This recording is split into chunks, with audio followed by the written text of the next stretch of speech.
mostly morning, almost afternoon. Welcome to today's knee jerk devotional, daily spiritual insight for the short attention span.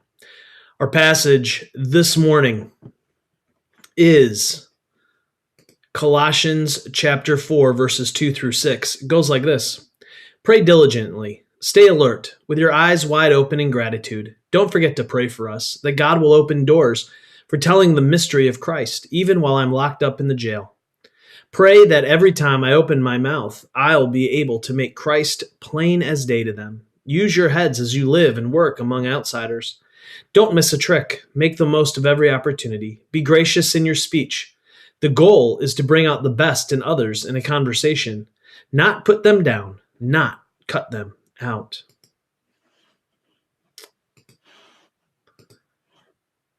As Paul comes to the end of this little letter to the church at Colossus, he encourages them to pray, to pay attention to the world with gratitude, and to bring out the best in others in a conversation.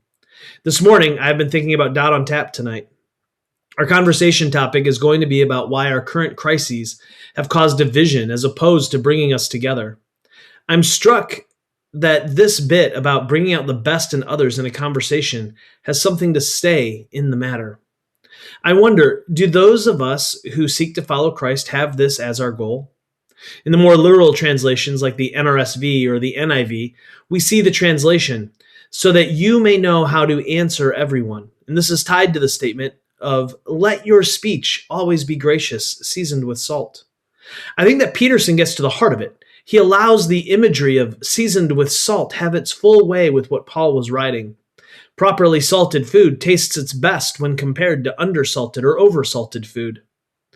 In our day, it seems that we Christians tend to oversalt or undersalt, and as a result, we spoil everything. The undersalt folks don't want to say anything that might make someone uncomfortable. These are the folks that if you have a booger hanging out of your nose, would politely ignore it. The oversalt folks don't care about bringing out the best in another. All they care about is winning. These are the people who would point and yell at the top of their lungs, "Hey, look, Johnny has a giant booger hanging out of his nose." Then there are those trying to properly salt the conversation. They are willing to engage fully. They speak truthfully, but lovingly.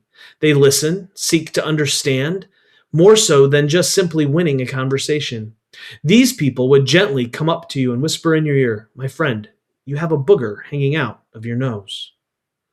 When we lose the goal, the flourishing of our neighbor, then we have lost our way. If we lose the way, then we have in a very real sense lost Christ. Now, Christ never loses us. Christ is always right there with us.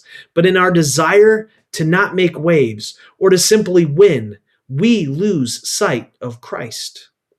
Tonight, I'm going to be more intentional about trying to bring the best out of my conversation partners. I hope that I can grow in this area of my life. I desperately want to be a person who helps others flourish. How about you? Well, until next time, love well, my friends.